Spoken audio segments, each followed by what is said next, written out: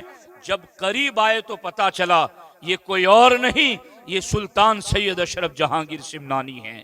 اب اس دور کے غوث کے پاس مخدوم پاک آئے تو جانتے ہو جلال الدین جہانیہ جہاں گشت جو غوث زماں تھے اور ان کے بعد کے غوث مخدوم پاک تھے، دونوں غوث جب سامنے ایک دوسرے سے ملاقات کرتے ہیں تو سید جلال الدین جہانیہ جہاں گشت نے مخدوم پاک کو سینے سے لگایا اور کہا اے اشرف، مجھے 400 رجال الغیب سے، مجھے 400 اولیاء اللہ سے، مجھے 400 صوفیاء طریقت سے جو فیض ملا ہے وہ سارا یک بیک میں تمہیں عطا کر رہا ہوں۔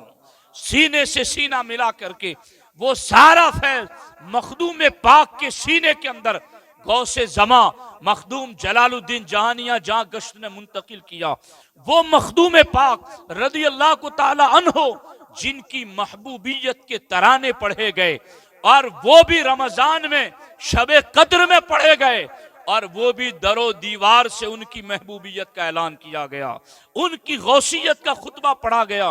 اللہ رب العزت نے سلطان سید اشرف جہانگیر سمنانی رضی اللہ کو تعالیٰ عنہ کو اتنی بلند شان عطا کی تھی کہ آپ کے دم قدم سے، آپ کے وجود سے ہند کی دھرتی پر کفر کا اندھیرا چھٹ گیا، ایمان کا نور پھیل گیا۔ ہزاروں لوگ آپ کی کرامات کو دیکھ کر آپ کے دست حق پرست پر کفر سے تائب ہو گئے، اسلام کے نور اور اجالے میں آ گئے۔ سلطان سید اشرف جہانگیر سمنانی رضی اللہ تعالی عنہ کی سیرت، آپ کی زندگی، آپ کی عظمت و شان کو دیکھو۔ اللہ اکبر۔ میں صرف ایک گوشے کی طرف آپ کی توجہ دلانا چاہتا ہوں جو میرے آپ دونوں کے لیے یکساں قابل عمل ہیں، یکساں نمونہ عمل ہے۔ ہم شان سنیں گے اور سنی ہوتا ہی ہے جو ولیوں کی شان کو تسلیم کرتا ہے، دل کھول کر کے بیان کرتا ہے اور دل کھول کر کے سنا کرتا ہے۔ سنی کو اللہ کے محبوبوں کی شان میں شرک اور بدعت نظر نہیں آتا، بلکہ سنی اللہ کے محبوبوں کی شان میں اپنے ایمان کا کمال سمجھتا ہے، اپنے ایمان کی نورانیت سمجھتا ہے۔ یہ سنی شناخت ہے۔ اسی لیے تو کبھی جشن رضا منا رہے گے، کہیں جشن مخدوم اشرف، کہیں جشن مجدد الف ثانی۔ ہم تو یہ بتا رہے ہیں کہ یہ ہمارا شجرہ ہے، یہ ہمارا سلسلہ ہے، ہم بغیر ماں باپ کے نہیں ہیں، یہ ہمارے روحانی تاجدار ہے، یہ ہماری روحانی ماں باپ ہے۔ وہ جو آج کل کی پیداوار ہے ان کا اوپر کوئی شجرہ نہیں، ہمارا علم اور روحانیت دونوں کا شجرہ ان ولیوں کے ذریعہ مصطفیٰ جان رحمت تک پہنچتا ہے۔ خوش نصیب ہے سنی مسلمان۔ تو آپ دیکھیں کہ ان کی شان ہم بیان کریں، سنیں، یہ اپنی نجات سمجھتے ہیں اس کے اندر۔ اور باضابطہ ہمارے بزرگوں نے فرمایا کہ صالحین کا ذکر کرنے سے گناہ مٹا دیے جاتے ہیں، صالحین کے ذکر پر گناہوں کا کفارہ بنا دیا جاتا ہے، اور جہاں صالحین کا ذکر ہوتا ہے وہاں رب کی رحمتوں کا نزول ہوتا ہے۔ اب دیکھیں یہاں پر مخدوم پاک 15 سال کی عمر میں تخت و تاج کے وارث بنے۔ آپ کی طبیعت نہیں تھی دنیا کی طرف مائل ہونا، مگر جو وزرائے سلطنت تھے، جو سلطنت کے نگہبان ذمہ داران تھے، انہوں نے آپ کو اصرار کر کے تخت و تاج پر بٹھا دیا۔ مخدوم پاک نے تخت و تاج کو قبول تو کیا، مگر اس زمانے میں آپ کے ساتھ کیا حالات پیش آئے بہت دھیان سے سننا۔ آج ہم کھیتی باڑی کرتے ہیں، اللہ کی یاد کو بھولے ہوئے ہیں، ہم ڈرائیونگ کرتے ہیں، اللہ کی یاد کو بھولے ہوئے ہیں، کوئی چھوٹا موٹا کاروبار کرتا ہے، میرے پاس وقت نہیں ہے نماز کا، ذکر کا، اللہ کی یاد کرنے کا۔ مخدوم پاک پوری سلطنت کے وارث، 15 سال کی عمر، پوری حکومت کو سنبھالنا ہے، مگر مخدوم پاک کے پاس حضرت سیدنا خضر علیہ السلام تشریف لاتے ہیں اور کہتے ہیں محمد اشرف، چونکہ تمہیں اس وقت سلطنت کو چھوڑنا نہیں چاہیے، تمہیں سلطنت کو نبھانا ہے اور عدل و انصاف کو قائم رکھنا ہے، مگر اس وقت تمہارے لیے حکم یہ ہے کہ تم اپنے دل سے اللہ کا ذکر کرتے رہو اور پاس انفاس کا لحاظ رکھو۔ یہ دو لفظ غور سے سنو۔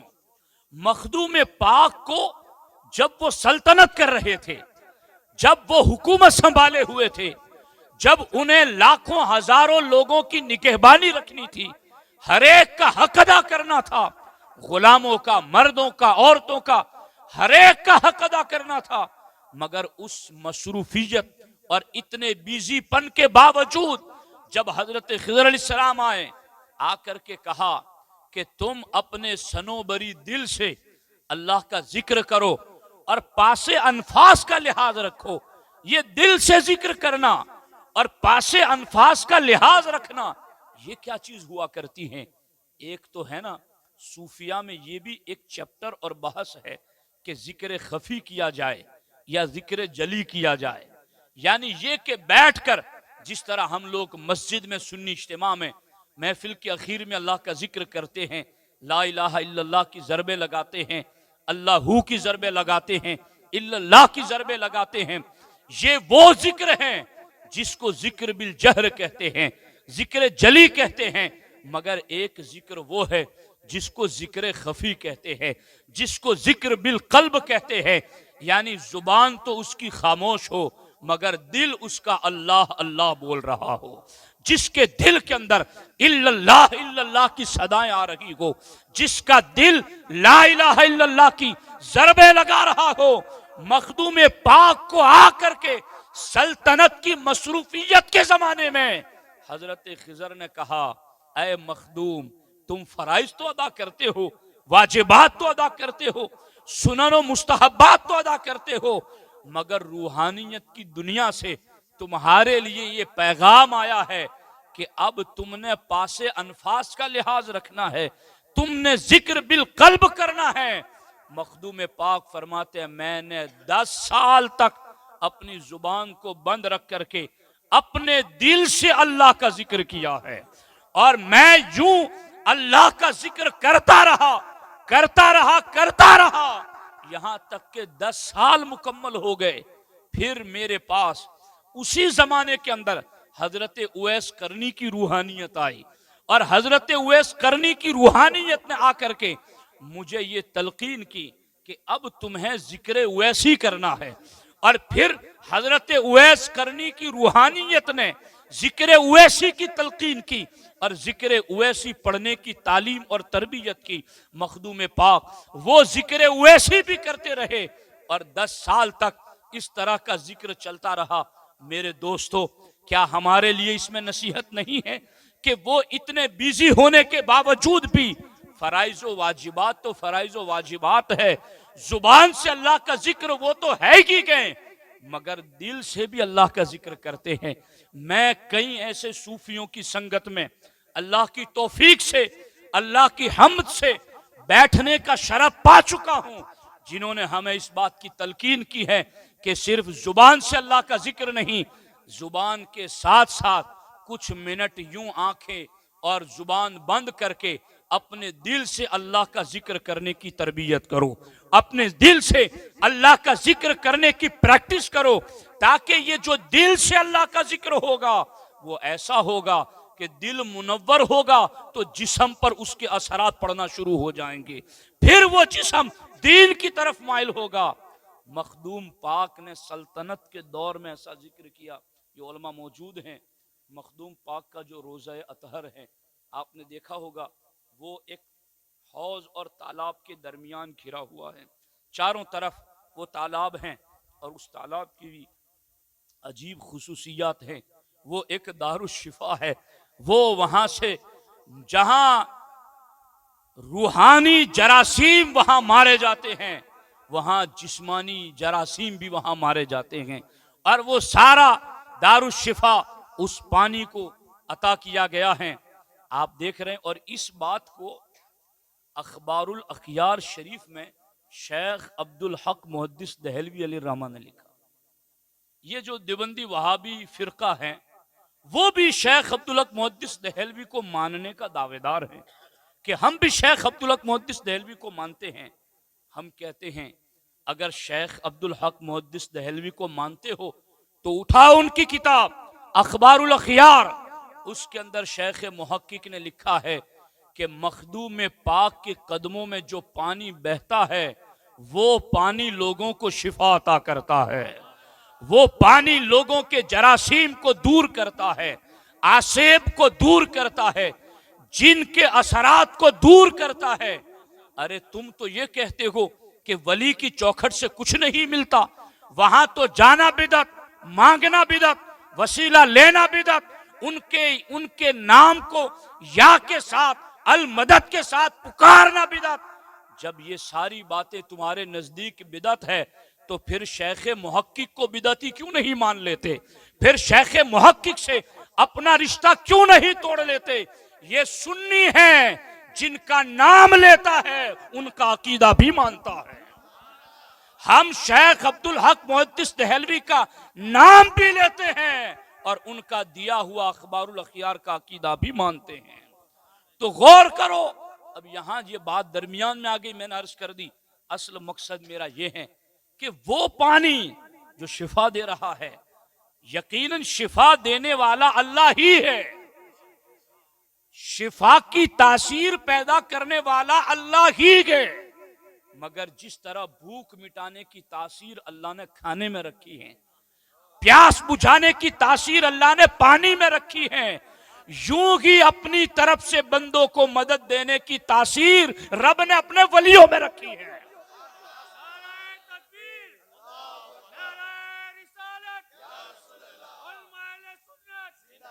بھوک کے لیے اگر کوئی کھانے کے پاس جائے تو کوئی اسے شرک نہیں کہتا، پیاس کے لیے کوئی پانی کے پاس جائے تو کوئی اسے شرک نہیں کہتا، تو پھر اللہ کی مدد لینے کے لیے کوئی ولی کے پاس جائے تو یہ کیسے شرک ہو جائے گا؟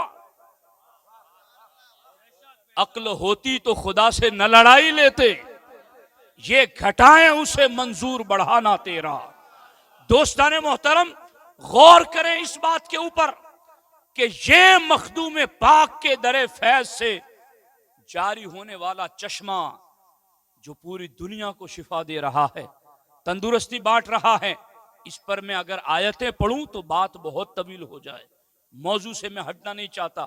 میں یہ بات بتانا چاہتا ہوں کہ وہاں مخدوم پاک نے وہ جو نیر شریف ہیں، جو حوض ہیں، جو تالاب ہیں، جانتے ہو وہ کھودا کیسے تھا؟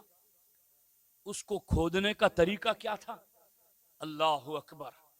وہ جو کہا تھا عالم سلطنت میں آ کر کے حضرت خضر نے کہ دل سے اللہ کا ذکر کرو، وہ جو اویس قرنی نے آ کر کہا تھا ذکر اویسی کرتے رہو، وہ ایسے ذکر کے پابند ہوئے، وہ ایسے اللہ کی یاد میں مست الست ہوئے، وہ ایسے فنا فی اللہ ہوئے کہ جب انہوں نے تالاب بھی کھودا تو لا الہ الا اللہ کی ضربوں کے ساتھ کھودا، یعنی کدال جب اٹھاتے لا الہ لا الہ لا الہ، اس طرح کی ایک ایک ضرب پر، ایسا نہیں کہ ہمارے یہاں جیسے ہوتا ہے کہ ایک اینٹ رکھی پہلی مسجد کی مدرسے کی تو درود شریف یا کچھ پڑھ کے رکھ دی اور باقی اینٹیں جو چاہیں جیسے چاہے رکھتا چلا جائے، نہیں، ہر کدال پر لا الہ الا اللہ کی ضرب لگی، کدال کی ضرب زمین پر بھی لگتی اور الا اللہ کی ضرب دل پر بھی لگتی، اس طریقے سے وہ پورا تالاب کھودا ہے۔ تو اللہ کا ذکر مخدوم پاک کے یہاں کتنا زیادہ تھا کہ وہ تالاب کھودنے میں بھی ذکر الہی کی پابندی کرتے، اپنے مریدین، اپنے خلفاء، اپنے متوسلین کو اس بات کی پابندی لگاتے کہ تمہیں کوئی کدال اللہ کے ذکر کے بغیر نہیں لگانا۔ جب وہاں ذکر الہی اتنا زیادہ ہوا تو آج تک اس چشمے کا فیض پوری دنیا میں بٹ رہا ہے۔ اللہ کے ذکر کی یہ تاثیر ہے، اللہ کے ذکر کی یہ برکتیں ہیں۔ کیوں ایسا نہیں ہوتا کہ ہمارا کسان جب کھیت میں بیج ڈالنے کے لیے جاتا ہے، بیج ڈالتے ہوئے اللہ اکبر، اللہ اکبر، اللہ اکبر، سبحان اللہ، سبحان اللہ، سبحان اللہ، الحمدللہ، الحمدللہ، الحمدللہ، اللہ اکبر، اللہ اکبر، اللہ اکبر، لا الہ الا اللہ، لا الہ الا اللہ، لا الہ الا اللہ، یوں بیج ڈالتا جائے، رب کا ذکر کرتا جائے اور سنت مخدومی پر عمل کرتا جائے۔ یہ ہے مخدوم پاک کا طریقہ کہ اس طریقے سے دل زندہ ہوتے ہیں۔ اور میں علماء کرام کی خصوصی توجہ چاہتا ہوں۔ میرے آقا علیہ الصلوۃ والسلام نے فرمایا کہ جس چیز کو بھی زنگ لگتا ہے اس زنگ کو دور کرنے کے لیے کوئی نہ کوئی چیز ہوتی ہے جو زنگ کو دور کرتی ہیں۔ جیسے کپڑوں کو میل کچیل لگ جاتا ہے تو صابن وغیرہ کے ذریعے اس کا میل کچیل دور کرتے ہیں۔ لوہے پر زنگ لگ جائے تو کیمیکل کے ذریعہ اس کا زنگ دور کرتے ہیں۔ دلوں پر زنگ لگ جائے تو یہ کیسے دور کریں؟ دلوں کا زنگ کیسے دور کریں؟ وما جلاؤہا، سرکار نے فرمایا ہر چیز پر جیسے زنگ لگتا ہے ویسے ہی دل پر بھی زنگ لگتا ہے۔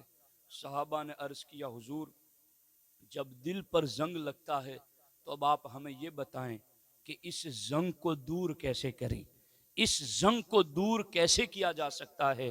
میرے آقا نے فرمایا بذکر اللہ، دلوں کا زنگ اللہ کے ذکر سے دور ہو جاتا ہے۔ گناہوں کا زنگ، بدعملی کا زنگ، بد نگاہی کا زنگ، جتنے بھی زنگ اور جراثیم دل کے اوپر لگے ہوئے ہیں، جب مومن الا اللہ کی ضرب لگاتا ہے اللہ اس زنگ کو دور کر کے نور ایمان پیدا فرما دیتا ہے۔ کوشش کرو اس میں۔ ہمارے یہاں جلسے کام سے زیادہ رسم پر زیادہ ہوتے ہیں، بہت معذرت کے ساتھ۔ مخدوم پاک کی شان ہم بار بار سنیں اور مخدوم پاک کی ایک بھی بات پر عمل نہ کریں، ان کی زندگی کے کسی ایک گوشے کو بھی اپنی زندگی میں داخل نہ کریں تو ہم بہت محروم ہیں، ہم ان کی زندگی سے بہت دور ہیں، ہم ان کے مقصد حیات سے غافل ہیں۔ مخدوم پاک نے اس طرح سے اللہ کا ذکر کیا ہے۔ اور اللہ اکبر، صحابہ کرام کی موجودگی میں اللہ کے رسول علیہ السلام سے پوچھا گیا حضور یہ مجاہدین جنگ میں جاتے ہیں تو ان مجاہدوں میں بھی سب سے زیادہ اجر و ثواب کسے ملتا ہے؟ ہر ایک نیک نیتی والا، ہر ایک اللہ کی رضا کے لیے جان دینے کا جذبہ رکھنے والا، تو ان میں بھی آپ کس کو کہتے ہیں کہ اجر و ثواب میں وہ زیادہ ہے؟ تو میرے آقا علیہ السلام نے فرمایا ان مجاہدین میں جو اللہ کا ذکر زیادہ کرتا ہے اس کو اجر و ثواب زیادہ ملتا ہے۔ پھر پوچھا گیا حضور نماز پڑھنے والوں میں زیادہ ثواب کسے ملتا ہے؟ سرکار نے یہاں بھی فرمایا کہ نماز پڑھنے والوں میں بھی جو اللہ کا ذکر زیادہ کرتا ہے اسے زیادہ ثواب ملتا ہے۔ اس کے بعد زکوٰۃ کا پوچھا گیا، کئی اور نیکیوں کا پوچھا گیا۔ میرے آقا علیہ السلام نے ہر نیکی کے بارے میں یہی کہا کہ اس فیلڈ میں جو اللہ کا ذکر زیادہ کرتا ہے اس کو اجر و ثواب زیادہ ملتا ہے۔ یہاں تک کہ حضرت صدیق اکبر نے حضرت عمر کی طرف متوجہ ہو کر کہا اے ابو حفص، لگتا ہے ذکر کرنے والے تو تمام نیکیوں میں آگے بڑھ گئے، وہ تو تمام نیکیاں لے گئے۔ تو میرے آقا نے فرمایا ہاں صدیق، ذکر کرنے والوں کو اللہ نے ہر معاملے میں سبقت عطا فرمائی ہے، ان کا اجر و ثواب زیادہ رکھا ہے۔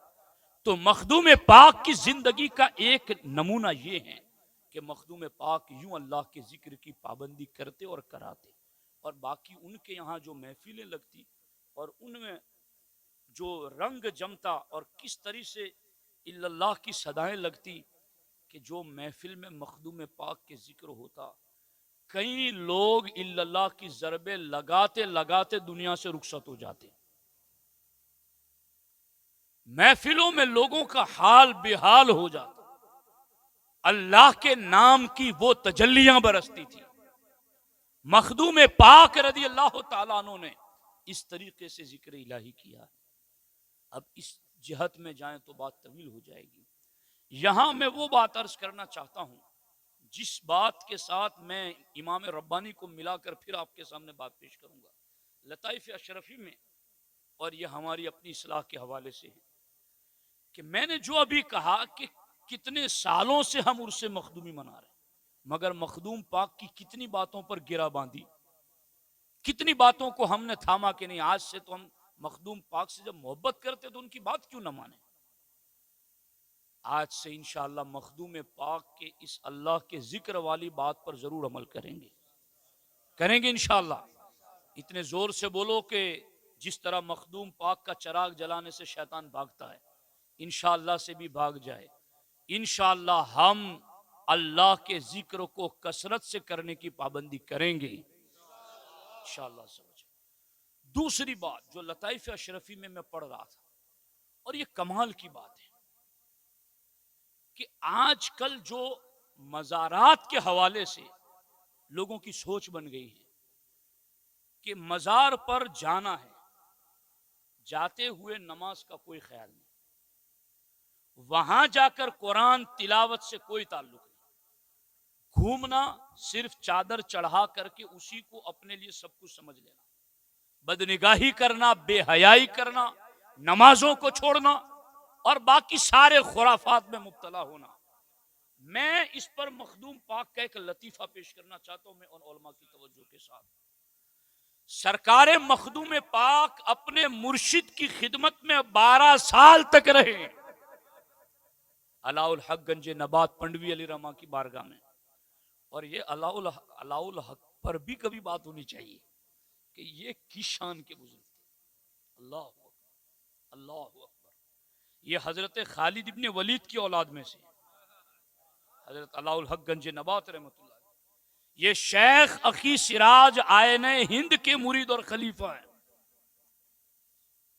اور یہ جو ہدایت النحو دارالعلوم میں پڑھائی جاتی ہے، یہ اخی سراج آئین ہند کی لکھی ہوئی کتاب ہے۔ میں جس اینگل سے کہہ رہا ہوں اس اینگل سے آپ سوچو تو سمجھ میں آئے نا۔ ہدایت النحو ایک نحو اور صرف ایک فن ہے جو دارالعلوم میں پڑھایا جاتا ہے۔ ہمارے پیر کیسے ہوتے تھے، ہمارے ولی ہم کن کو مانتے ہیں، وہ ایسا نہیں کہ کوئی ننگ دھڑنگ کو ہم نے مان لیا، ہم نے کسی چرس گانجا کا کش کھینچنے والے کو مان لیا۔ یہ اخی سراج آئین ہند وہ ہیں جو درس نظامی کے اتنے بڑے عالم تھے کہ درسگاہ میں جو نحو و صرف کی بنیادی کتاب ہدایت النحو پڑھائی جاتی ہیں، یہ شیخ اخی سراج آئین ہند کی لکھی ہوئی کتاب ہے۔ اتنے بڑے بزرگ، اور یہ شیخ اخی سراج آئین ہند حضرت نظام الدین اولیاء کے مرید اور خلیفہ ہے۔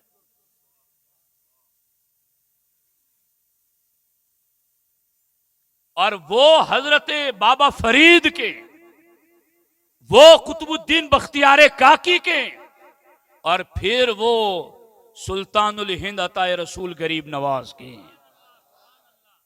یہ سلسلے اشرفیہ، سلسلے چشتیہ کی شاخ ہے۔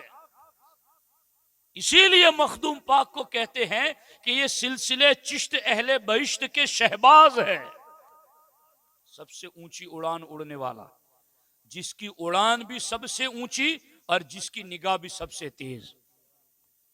مخدوم سلسلے چشت کے شہباز۔ اچھا، یہ اخی سراج آئین ہند علیہ رحمہ بات کر ہی لیتا ہوں میں، پھر کب موقع ملے گا۔ ان بزرگوں کی باتیں کرنے سے ہمارے دلوں کا میل دور ہوتا ہے، ان کی روحانیت ملتی ہے، ان کی روح ہماری طرف متوجہ ہوتی ہے۔ ہم تو اپنی آخرت کا ذریعہ سمجھ کر ان کا ذکر کرتے ہیں، آپ بھی اسی نیت سے سنو۔ اخی سراج آئین ہند کو جب حضرت نظام الدین اولیاء نے کہا کہ تم بنگال جاؤ، وہاں جا کر دین کی خدمت کرنا، تو اخی سراج آئین ہند نے کہا کہ حضور میں نے تو کچھ پڑھا بھی نہیں ہے، میں پہلے علم تو حاصل کر لوں بعد میں دین کی خدمت کرنے جاؤں۔ تو حضرت نظام الدین اولیاء کی بارگاہ میں ایک مولانا بیٹھے تھے، انہوں نے کہا حضور مجھے اجازت دے میں انہیں پڑھا دیتا ہوں۔ 6 مہینے کے اندر سارے علوم اخی سراج کو پڑھا دیے، 6 مہینے میں سارے علوم پڑھا دیے۔ اب نظام الدین اولیاء نے کہا جاؤ اب بنگال جا کے دین کی خدمت کرو۔ کہا حضور میں چلا تو جاؤں گا بنگال، مگر وہاں ایک مولانا رہتا ہے علاء الحق، جو اپنے آپ کو گنج نبات کہتا ہے اور وہ بحث و مناظرہ کرتا ہے، تو مجھے وہ علم تو دے دیجئے پھر وہاں بھیجیے، میں وہاں جاؤں گا اس سے مناظرہ بحث ہوگی تو میرا کیا بنے گا؟ کہ تجھے اس بات کی فکر کی ضرورت نہیں، وہ خود تیرا مرید بن جائے گا۔ یہ حضرت نظام الدین اولیاء نے بشارت دی اخی سراج آئین ہند کو، اور پھر وہ وہاں سے بنگال کی طرف چلے۔ اور بات یہ ہے کہ علاء الحق گنج نبات جو ہے نا، اس وقت کے بادشاہ کے وزیر کے بیٹے تھے، شاہانہ ٹھاٹ باٹ، اور جو شاہانہ قرب رکھتا ہے پھر باقیوں میں اس کا نام چال چلن انداز بھی ایسا ہوتا ہے۔ تو بادشاہ کے وزیر کے بیٹے تھے علاء الحق گنج نبات علیہ الرحمہ، ان کا انداز بھی ایسا تھا، اپنا لقب انہوں نے گنج نبات رکھا۔ تو حضرت نظام الدین اولیاء نے عالم روحانیت میں کہا کہ میرے پیر گنج شکر ہو اور تو گنج نبات ہو، زبان بند۔ جب یہ لفظ جیسے ہی کہا ادھر علاء الحق گنج نبات کی زبان بند ہو گئی۔ پھر انہیں عالم روحانیت میں مدد طلب کی، تو ان کی مدد یوں کی گئی کہ اخی سراج آئین ہند آئیں گے، ان کے قریب تو جائے گا تو تیری زبان کھل جائے گی۔ اخی سراج آئین ہند کو بنگال بھیجا محبوب الہی نے۔ جب وہاں وہ پہنچے تو ادھر علاء الحق گنج نبات کو سوال تھا کہ میرا پیر ہوگا وہ کیسا ہوگا، اس کی خوبی کیا ہوگی؟ تو عالم روحانیت میں علاء الحق گنج نبات کو یہ بتایا گیا کہ تیرا پیر وہ ہوگا جس کی ایک علامت یہ ہے کہ گرم کھولتے ہوئے پانی سے وہ وضو اور غسل کر لے گا۔ حضرت علاء الحق گنج نبات کو یہ بات بتا دی گئی تو ہر آنے والے صوفی کے سامنے وہ کھولتا ہوا پانی پیش کرتے۔ اب صوفیوں کے لیے بھی اتنی بڑی آزمائش ہو گئی کہ وہ بنگال کی سرحد میں آتے ہی کراس کر جاتے کہ یہاں وہ بیٹھا ہوا ہے جو گرم کھولتے ہوئے پانی سے ہمیں نہلائے گا، ہماری صوفیت کو چیک کرے گا اور ہمارے حوالے سے جائزہ لے گا۔ تو اتنا مشہور ہو گیا علاء الحق گنج نبات کا نام کہ آنے والے صوفیاء بنگال کی سرحد کو دیکھ کر کے وہ رخصت ہو جاتے کہ اب یہاں وہ عالم رہتا ہے۔ لیکن جنہیں بھیجا ہی تھا نظام الدین اولیاء نے، وہ سیدھے وہاں پہنچے کہ آپ آئے ہیں؟ کہا جی میں آیا ہوں یہاں خدمت دین کے لیے۔ کہا پھر یہ کھولتا ہوا پانی اس سے وضو اور غسل کریں۔ تو حضرت اخی سراج آئین ہند نے اس کھولتے ہوئے پانی سے غسل کر لیا۔ تو حضرت گنج نبات قدموں کو چومنے لگے، کہا تم ہی میرے شیخ طریقت ہو، تم ہی میرے پیر ہوں۔ یہ پہچان آج آپ شروع نہ کر دینا کسی کے لیے، چونکہ مجھے اور آپ کو یہ بشارت نہیں دی گئی ہے کہ ہم یہ چیک کرنا، ہمیں صرف اس بات کا پابند کیا گیا الذین آمنوا وکانوا یتقون، یہ دیکھو کہ وہ ایمان میں کامل ہو اور تقوی میں کامل ہو، یہ ہم دیکھیں۔ اب دیکھو یہاں پر جب وہ مرید بن گئے ان کے، پھر آگے حضرت گنج نبات کے ساتھ مخدوم پاک آئے۔ مخدوم پاک جب سمنان سے نکلے نا تو علاء الحق گنج نبات کہتے اشرف میرے پاس تیرے حوالے سے حضرت خضر 70 مرتبہ خبر لے کر آئے کہ شہباز ولایت یہاں تک پہنچے، شہباز ولایت یہاں تک پہنچے، شہباز ولایت یہاں تک پہنچے۔ راستے کا ہر ولی دامن پھیلائے ہوئے رب سے دعا کرتا ہے یا اللہ اس اشرف کو میرے دامن سے وابستہ کر دے، مگر خضر علیہ السلام کہتے ہیں علاء الحق ان کی خدمت میں، ان کی تربیت میں کمی نہ کرنا، انہیں سیدھے میں تمہارے پاس لے کے آ رہا ہوں۔ یوں لے کر کے آئے اور یہاں لا کر کے پھر تربیت ہوئی 12 سال تک۔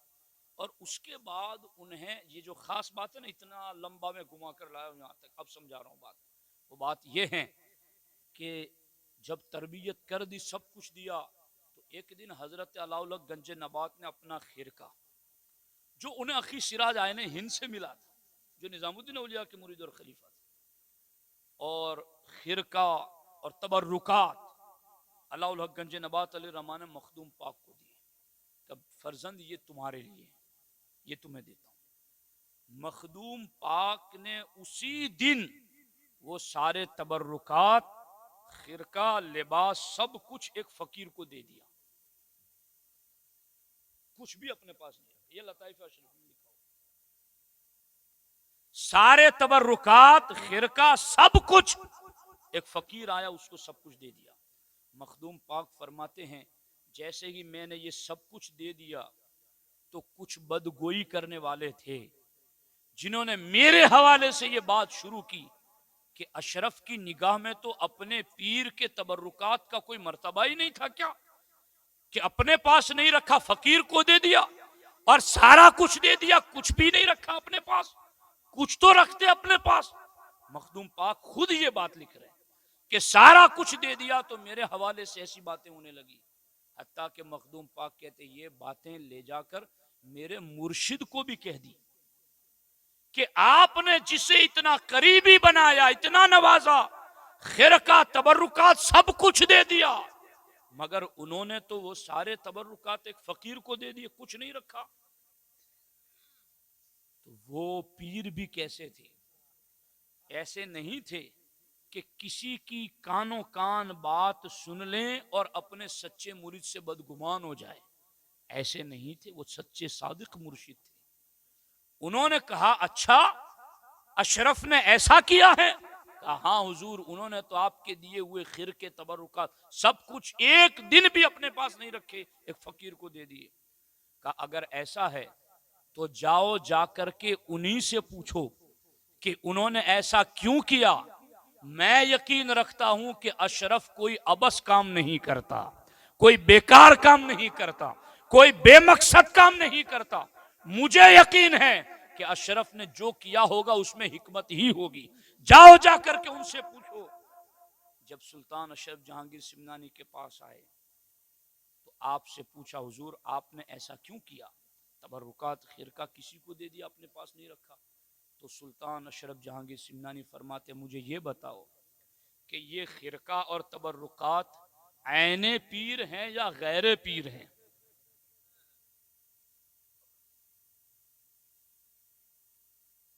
یہ بات ہے نا درس گاہی جو علم کلام سے تعلق رکھتی ہیں، کہ جو بحثیں بندہ وہاں پڑھتا ہے کہ اللہ کی صفات عین ذات ہے یا غیر ذات ہے، اور اس طرح کی ایک طویل تفصیلی بحث ہے جو المعتقد وغیرہ میں ذکر کی گئی ہے۔ تو مخدوم پاک کس درجے کے عالم تھے نا، انہوں نے کہا کہ یہ تبرکات اور خرقہ میں نے دے دیا، رکھا نہیں اپنے پاس۔ تو مجھ پر اعتراض ہے کہ کیوں دیا؟ تو مجھے بتاؤ کہ یہ خرقہ اور تبرکات یہ عین پیر ہیں یا غیر پیر ہیں؟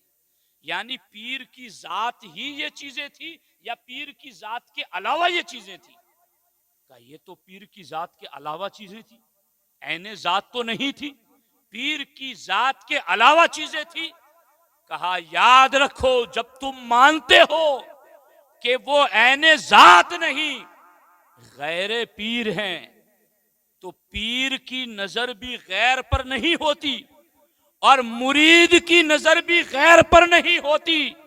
مرید غیر پر نظر نہیں رکھتا، مرید پیر کی صفتوں پر نظر رکھتا ہے، مرید پیر کی عادتوں پر نظر رکھتا ہے، مرید پیر کی تعلیمات پر نظر رکھتا ہے۔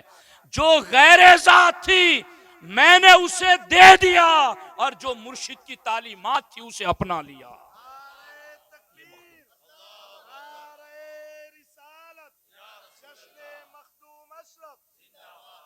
یہ مخدوم پاک نے، آج ہم مزارات پر جاتے ہیں،